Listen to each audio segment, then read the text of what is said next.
Tidak ada yang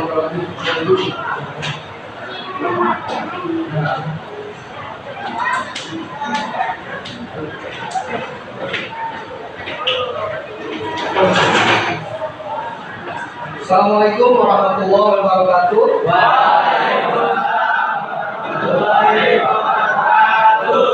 Selamat pagi anak-anak. Pagi.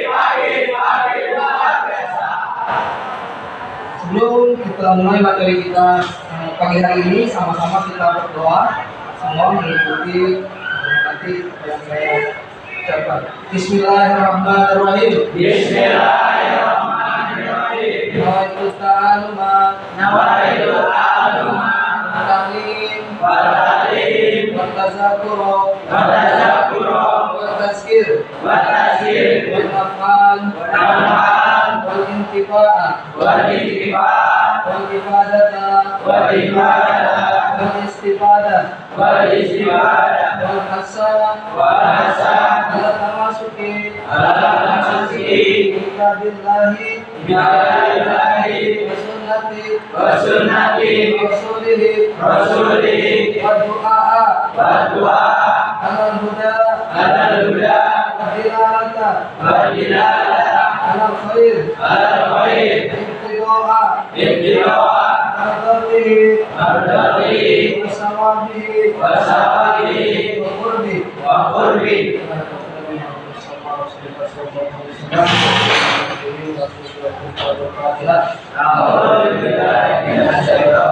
Bismillahirrahmanirrahim. Alhamdulillahirabbil alamin arrahmanir rahim maliki yaumiddin. Iyyaka na'budu wa iyyaka nasta'in ihdinas siratal mustaqim. Siratal ladzina an'amta 'alaihim ghairil maghdubi 'alaihim waladdallin. Baik, sebelum kita mulai saya absen terlebih dahulu. Pertama Abi Sultan. Sultan hadir. Ananda Edis. Ananda Edis masuk. Kenapa masuk? Kalau hadir. Axel Dio. Hadir. Dama. Mana Dama? Yang hadir? Izin sakit, Pak. Sakit. Halo. Kalau tidak hadir, kenapa Helo tidak hadir? Kalangan Fahri, hadir ya. Irgi hadir enggak? Berapa hari Irgi hadir? Satu hari, kenapa? Ada yang dekat rumah Irgi? Ada yang dekat rumah Irgi? Enggak ada. Muhammad Pasha hadir. Mesri berada. Banyak yang hadir ya. Muhammad Zaka Tangguh hadir. Ratna Maulana hadir. Roseno sudah 40. Itu kan berapa? Satu lagi.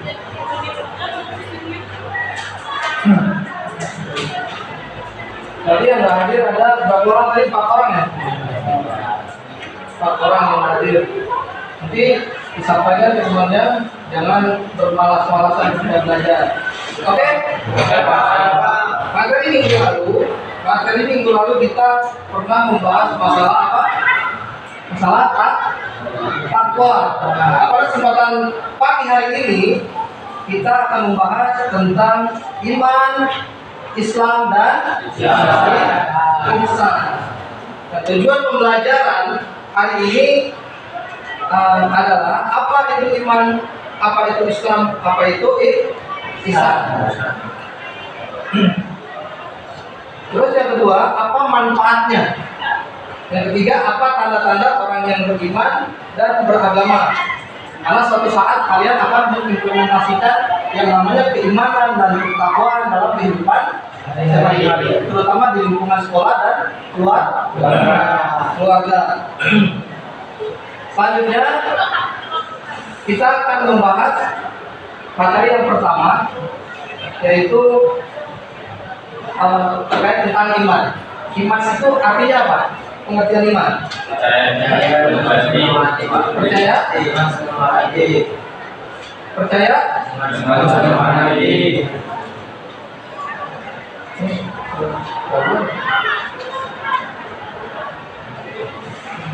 Iman artinya percaya. Betul. Percaya terhadap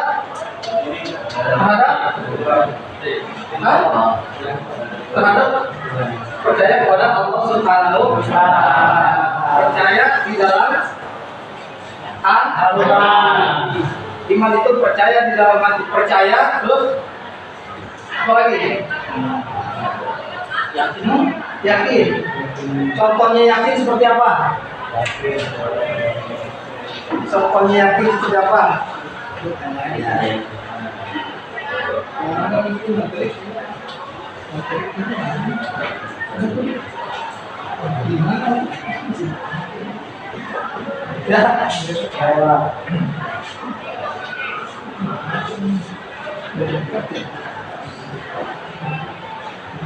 Iman artinya percaya kepada Allah Subhanahu wa Ta'ala dengan hati kita, terus diikrarkan dengan lisan dan diaplikasikan melalui perbuatan. Pernah dengar yang namanya rukun iman? Ada berapa rukun iman? Rukun iman ada? Rukun iman ada? Yang pertama, iman kepada Allah. Siapa itu Allah? Siapa? Yang kita, Tuhan kita. Pernah ketemu Allah? Pernah melihat Allah? Kenapa belum pernah lihat, belum pernah ketemu, belum pernah kenal, bisa percaya? Ayo. Pernah ketemu Allah? Belum. Pernah ketemu? Pernah kenalan? Kenapa kita harus percaya? Ayo, yang bisa saya kasih hadiah.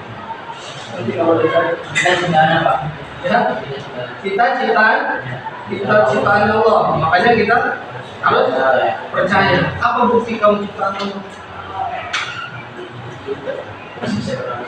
Bisa bernafas. Terus yang lain, kenapa kita percaya kepada Allah? Padahal kita nggak pernah ketemu, nggak pernah melihat, nggak pernah kenal. Ada di dalam Al-Quran, ada di dalam Al-Quran. Yang lain selain ada di dalam Al-Quran, Pak.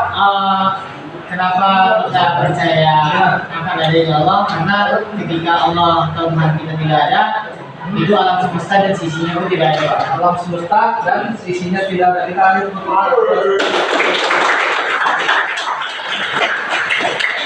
yang diucapkan teman kita ini adalah hukum kausalitas. Ada sebab, ada akibat. Sebabnya ada alam dunia ini, sebabnya ada langit, ada bumi, ya, ada kalian ini karena adanya pencipta. Tanpa adanya pencipta mungkin nggak adanya langit, mungkin nggak adanya bumi, nggak mungkin. Makanya bukti bahwasanya Tuhan itu ada dan wajib kita yakini karena kita bisa melihat ciptaan. Tafakkaru fi khalqillah wala tafakkaru fi zatillah. Jadi kita boleh memikirkan apa ciptaan Allah, tapi kita tidak boleh memikirkan zatnya Allah karena belum sampai. Yang nggak sampai apa? Akal kita, otak kita nggak sampai kalau kita harus mikirin zatnya Allah. Allah itu ada karena ketiadaanmu. Ini nyambungnya filsafat. Ini Allah itu ada karena ketiadaanmu. Kalau bahasa filsafat, karena asli fa'izan yang namanya saya ini ada karena saya ragu bahwasanya saya ada. Ribet kan? Belajar filsafat makanya dulu nih. Jadi kita wajib meyakini bahwasanya Allah itu adalah Tuhan kita. Itu yang dinamakan iman. Kita percaya kepada Allah tanpa kita melihat. Kita percaya kepada Allah tanpa kita pernah melihat. Jadi yang kita lihat tanda-tanda kebesaran Allah, tanda-tanda ciptaannya. Ada langit, ada bumi, ada topik yang kulitnya itu, misalnya Oksendo yang badannya gede kan, ada Roselo gede lagi kan, ada yang manis kayak saya kan gini. Nah, ini bukti tanda-tanda kebesaran Allah Subhanahu wa Ta'ala. Jadi yang kita bisa lihat apa? Ciptaan, jangan kita lihat dan meyakini bahwasanya Allah itu ada, Tuhan itu ada dengan iman. Percaya di dalam hati, terus kita ucapkan bahwasanya kita percaya kepada Allah itu dengan lisan dan kita amalkan melalui perbuatan. Itu yang pertama. Yang kedua apa contohnya lagi? Contoh percaya kepada Allah. Yang selain tadi ada lagi ya yang tahu? Ada lagi? Coba yang tahu contoh iman kita kepada Allah. Berdoa dan memohon pertolongan kepada Allah. Gimana? Berdoa dan memohon pertolongan kepada Allah. Itu karena kita yakin bahwasanya ada Allah. Ya, berdoa salah satu bentuk keyakinan kita nggak kepada Tuhan. Berdoa termasuk nggak? Salah satu bentuk keyakinan kita kepada Allah berdoa. Betul nggak? Allah pernah nggak anjurin kita doa? Bagaimana anjuran Allah? Ud'uni astajib lah, mintalah padaku pasti akan memberi. Jadi kalau Allah sudah nyuruh, mungkin nggak Allah bohong. Allah yang kita berdoa dan pasti akan Allah beri. Benar nggak? Benar. Karena Allah, hal yang bicara Andra kira-kira bisa jadi nggak dia bohong? Karena manusia itu bersalah dan kalau lupa ada, manusia lupa. Siapa sebenarnya? Siapa? Presiden, presiden lupa ada jawabannya dan nggak masuk. Nah, terus masuk dia itu. Terus di sini ada percaya bahwa Allah itu Maha Kuasa atas seluruh ciptaannya dan segala sesuatu yang terjadi atas kehendak. Jadi terjadinya gempa bumi itu karena kehendak Allah. Itu bukti juga bahwasanya adanya Allah. Ada air dari atas gunung jatuh ke bawah, ngalir ke sungai, itu juga kuasa Allah. Ada bumi yang terbelah, itu kuasa Allah. Ada manusia yang cakep, ada yang kurang cakep, itu kehendak Allah. Itu bukti bahwasanya adanya Allah dan kita harus percaya. Betul? Terus meyakini Allah, keberadaan Allah yang selanjutnya kita harus mengikuti perintahnya dengan itu. Seperti apa? Menunaikan sholat, terus puasa, terus zakat, terus pergi haji. Mampu, kalau nggak mampu, berdoa aja biar bisa diberangkatkan ke tanah suci. Mudah-mudahan kalian semua nanti bisa diberangkatkan oleh Allah Subhanahu wa Ta'ala. Semuanya nih berangkat nih ke Mekah nih. Haji bareng-bareng. Ya, nanti haji yang bayarin. Terus menghindari perbuatan yang dilarang itu salah satu bentuk bahwa kita percaya ada Allah. Allah yang melarang kita berbuat apa? Berbuat maksiat, berbuat contoh perbuatan maksiat. Zina. Kenapa zina dilarang? Kenapa zina dilarang? Ayo. Jadi salah satu bentuk keyakinan kita bahwa Allah itu ada dan bentuk keyakinan kita bahwa kita mengimani Allah itu kita harus meninggalkan larangan-larangan yang dibilang menunjukkan apa tadi berzina. Kenapa zina dilarang? Perbuatan sebuah perjalanan buruk. Sebuah itu semuanya suatu. Jadi karena itu perbuatan yang keji dan munkar. Dan makanya Allah bilang apa? Wala taqrabul zina. Terus innahu fahisatan apa? Itu yang paling.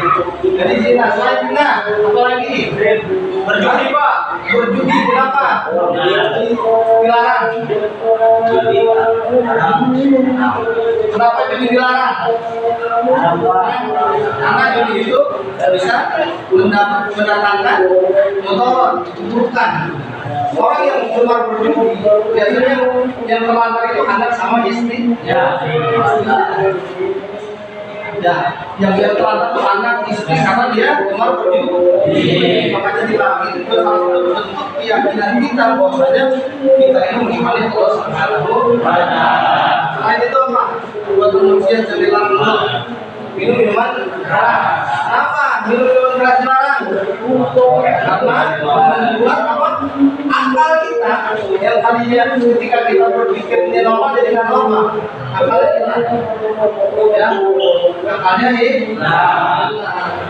Dia akalnya masih ada, masih bisa berpikir, masih bisa.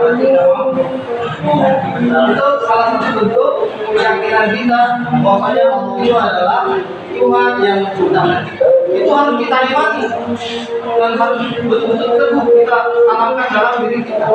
Ya, sepakat ya. Yang kedua apa? Yang kedua iman kepada malaikat. Iman kepada malaikat. Sekarang sebelum kita menjelaskan tentang iman kepada malaikat, saya mau tanya, ada berapa malaikat yang wajib kita imani? Ada? Berapa? Berapa malaikat yang wajib kita imani? Kamu kenal nama Israel? Nah, jadi malaikat yang wajib kita imani ada 10. Itu kenapa dia? Kenapa dia enggak? Oh enggak. Ada enggak? Enggak. Jangan yang mau ketemu duluan. Siapa yang mau ketemu duluan? Jadi malaikat yang pertama siapa? Jibril. Ada di sini tugasnya apa Jibril? Menyampaikan wahyu kepada siapa? Lalu membimbing manusia. Bagaimana cara Jibril membimbing manusia menuju Allah? Bingung kan?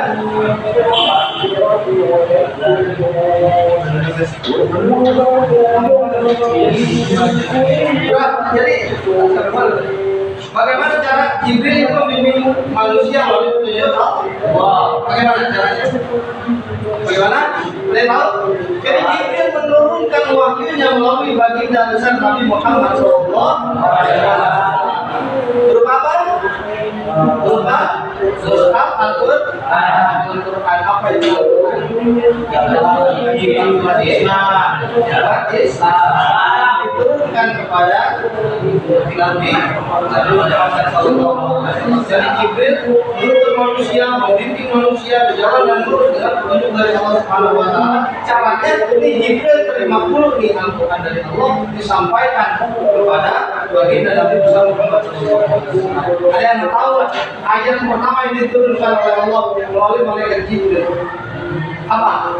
Ayat pertama yang diturunkan Allah melalui malaikat Jibril. Berarti Al-Fatihah. Al-Fatihah ayat buat kajian. Yang pertama, bunyinya ada kalau nggak tahu turunnya. Bunyinya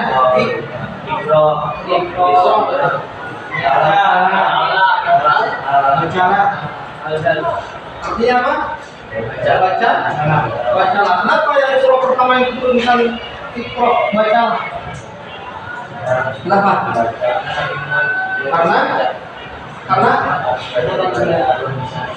Karena Nabi Muhammad tidak bisa baca dan sendiri. Jadi ketika malaikat Jibril turun menolong Nabi Muhammad, apa kata malaikat Jibril? Iqra ya Muhammad. Apa? Baca wahai Muhammad. Apa kata Muhammad? Apa kata Muhammad? Ya. Ana mabikori. Aku tidak bisa baca ya Jibril. Lalu kata Jibril apa lagi? Muhammad jawab lagi, ana mabikori ya Jibril. Diulang lagi sama malaikat Jibril. Iqra ya Muhammad. Mana bikori? Aku tidak bisa baca ya Jibril. Ini makanya Nabi dikatakan Umi itu bukan ya. Tapi di sini orang mengatakan ini sebenarnya apa Nabi Muhammad SAW tidak bisa baca sendiri. Ya, makanya doa yang pertama diturunkan oleh Allah itu surah Al-Baqarah ayat pertama baca. Kita kalau mau jadi orang yang cerdas, harus rajin-rajin baca. Terbukti nggak orang yang kutu buku itu pintar? Terbukti nggak? Kenapa dia bisa pintar? Karena berbagai macam wawasan ada di buku. Berbagai macam ilmu ada di buku. Dan orang-orang besar yang ada hari ini, mereka tidak terlahir dengan sendiri. Mereka semua terlahir dari apa? Dari karya orang-orang terdahulu. Ya, Bang Jul, misalnya Jul Fikar, dia rajin baca. Pasti beda dengan ada yang tidak rajin baca. Konsepnya sama antara kalian dengan saya sebagai guru, ini sama. Contoh, kalian tahu misalnya tentang iman, tentang Islam, tentang ihsan hari ini, saya tahu hari malam. Jadi bedanya antara guru dengan siswa itu satu malam. Jadi bedanya cuma satu malam. Guru tahu pagi malam nih, siswa tahu pagi hari. Makanya banyak belajar. Ini perintah yang dianjurkan oleh Allah melalui malaikat Jibril. Baca. Dipaksa Nabi Muhammad sampai menggigil, ya? Sampai dia pulang ke rumah minta diselimuti sama siapa? Istrinya Siti Khadijah. Ada berapa istri Nabi? Ada berapa? Ada 12.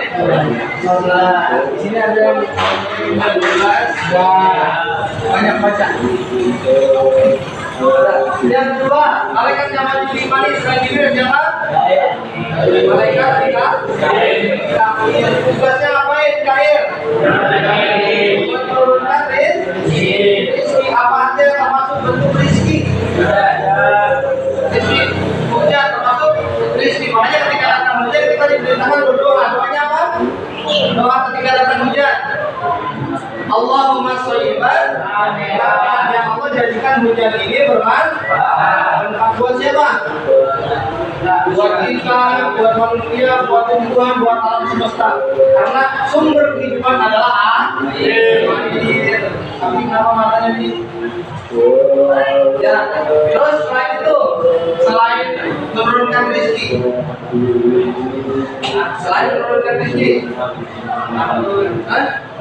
mengatur keseimbangan sesuai perintah Allah. Contohnya bagaimana nih?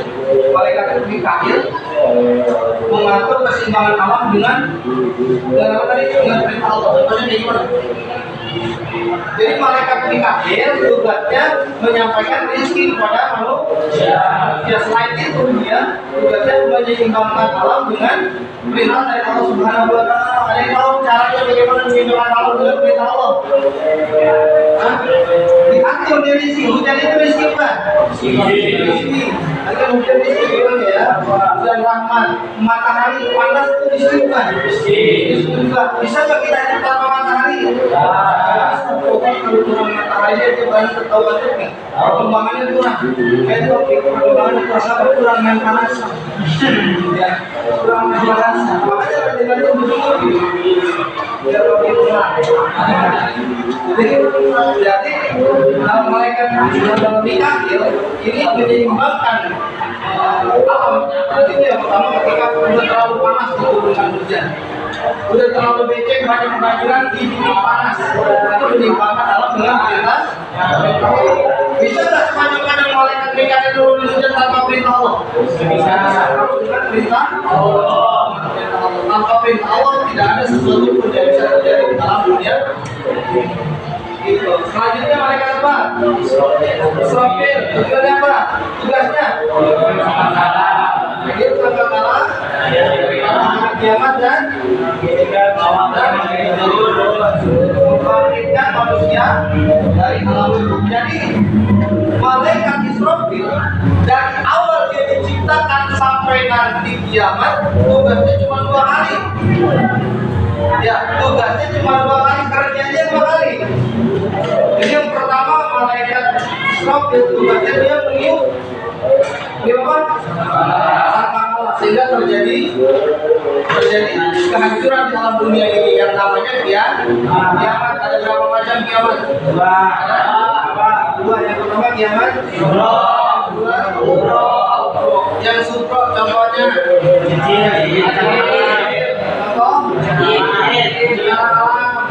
Mulut, Krakatau batu, Krakatau batu mana? Krakatau batu, Krakatau batu mengumpulin api. Nah ini dia masuk. Kubronya kayak gimana? Semua alam ini berkumpul rata dengan tanah. Nanti alam punya ini dia apa dikasih berkumpul? Dari manusia, dari seluruh masyarakat itu juga sebenarnya kita semua diselamatkan dengan Allah Subhanahu Wa Taala. Ya, terus apa itu? Yang kedua, setelah dia bertugas mengikuti sangkakala, ketika apa tadi? Ketika kiamat kedua apa? Orang-orang yang sudah rata dengan tanah yang sudah tulang-tulangnya kita di sangkakala sehingga dia bangkit. Ada yang ngomong kakinya duluan, ngomong mundur, baru palanya Allah. Dan bisa jadi dia juga turun tangga ngomong terus dia bukan orang saya lagi. Jadi munculnya masing-masing dengan amal kita. Makanya ketika di alam dunia ini kita perbuatannya seriusan, diain, dengan teman-teman, sama orang tua mengatakan, nanti munculnya parah itu, parah itu. Munculnya parah, nggak bisa dibayangin. Karena yang namanya surga dan neraka itu mana yang berdoa, seorang itu dan samihat, orang jadi nggak pernah terlihat oleh mata, nggak pernah terdengar oleh telinga, dan nggak pernah terlihat oleh manusia itu bukan kejadian sendiri. Jangan dibayangkan, makanya selagi kita masih diberi kesempatan hidup, kita hidup jadi orang baik, kita hidup jadi orang benar, ya, taat sama orang tua, sayang sama yang kecil, bahkan sama yang tua. Mudah-mudahan nanti ketika itu kita laksanakan semua, menjadi orang tua dan kita semua dikumpulkan oleh Allah dalam banyak. Amin. Terus yang keempat, malaikat Israel, tugasnya apa Israel? Ada yang sudah siap? Belum. Kenapa belum siap? Masih banyak dosa, belum punya amal. Ya, makanya kita hidup di dalam dunia ini tujuannya apa di hidup ini? Tujuan agama, sholat, berjinta, wal insa, iman, ya. Tidaklah aku ciptakan jin dan manusia selain untuk beribadah kepada Allah Subhanahu Wa Taala. Jadi kita diciptakan nih, Allah menciptakan makhluk jin sama manusia di dua ini. Ada setan nggak? Ada setan nggak? Iblis ada nggak iblis? Iblis ada nggak? Itu semuanya sifat.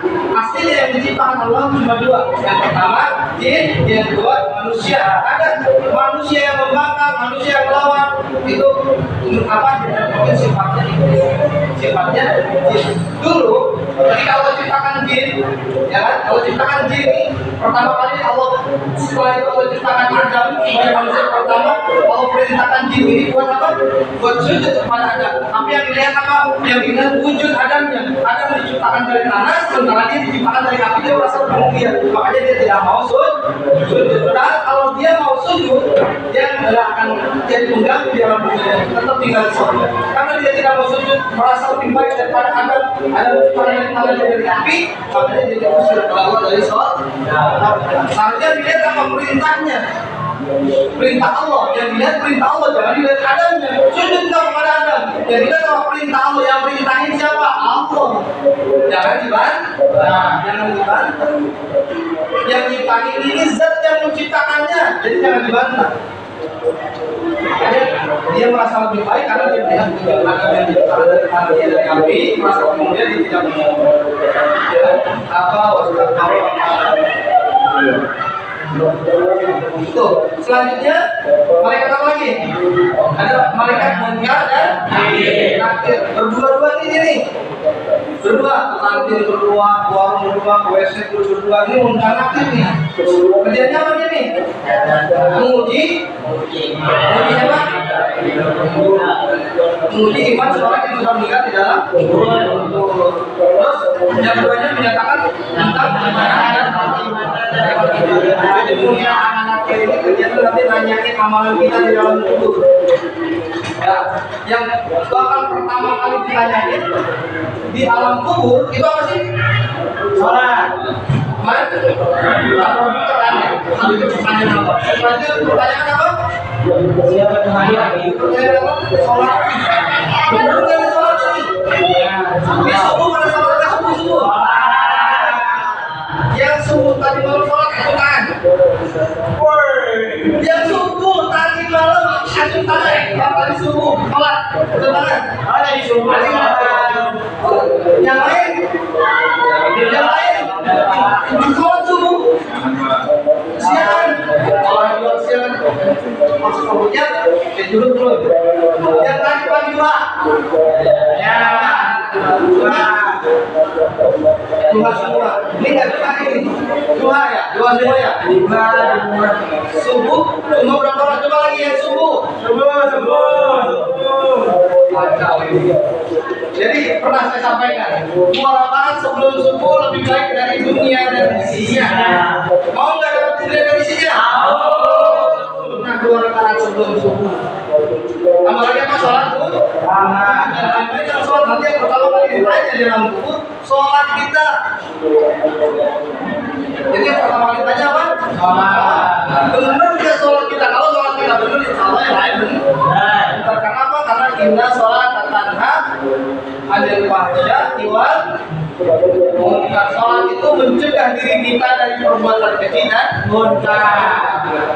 Ada orang yang udah sholat, ya, orang yang berpuasa, orang yang berjihad, tapi kok masih berbuat keji dan munkar? Oh, itu ternyata sholatnya cuma berangkat, sholatnya belum sampai ke hati. Jadi sholat itu bukan cuma ritual gerakan kita. Sujud, bangun, berarti tapi sholat itu dengan hati. Apa konsep sholat? As-sholatu sholat. Jadi ketika kita sholat, ini ada tempat kita berdoa kepada Allah tanpa hijab. Kita sholat nih, kita sholat. Ini adalah kesempatan kita berdoa kepada Allah Subhanahu Wa Taala tanpa hijab. Kenapa? Kita sedang berhadapan langsung dengan Tuhan. Orang yang beriman harus meyakini dirinya itu senantiasa dipantau. Sama siapa? Sama Allah Subhanahu Wa Taala. Selanjutnya apa? Selanjutnya mereka apa? Kerjanya apa ini? Amal baik dan buruk ini selalu ngikutin juga. Kita berbuat baik dicatat, kita berbuat buruk dicatat. Jadi kerjanya berbuat baik dan mencatat perbuatan baik dan perbuatan buruk. Yang ketiga yang selanjutnya malaikat malik dan malik itu siapa?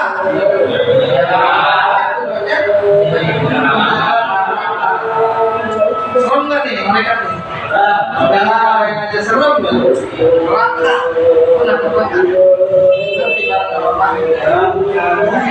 Terus yang kedua malaikat ini kerjanya ngapain? Masuk surga. Allahumma, sama-sama Allahumma. Inna nas'aluka al jannah. Kita semua memberikan firman Allah Subhanahu Wa Taala masuk di surga. Waktunya sudah habis, maka saya akhiri pelajaran tentang iman, Islam dan ihsan. Ya, nanti saya simpulkan di pelajaran selanjutnya setelah kita selesaikan materi ini. Karena tadi pembagian ini baru sampai ini malaikat malik dan firman. Setelah percaya pada malaikat, percaya pada malaikat percaya kepada kita. Nanti kita akan bahas di pertemuan selanjutnya. Oke, selanjutnya kita akhiri, kita tutup dengan doa bersama. Alhamdulillah. Sekian dari saya. Assalamualaikum warahmatullahi wabarakatuh. Waalaikumsalam warahmatullahi wabarakatuh. Balik kakek. Nggak mau di belakang.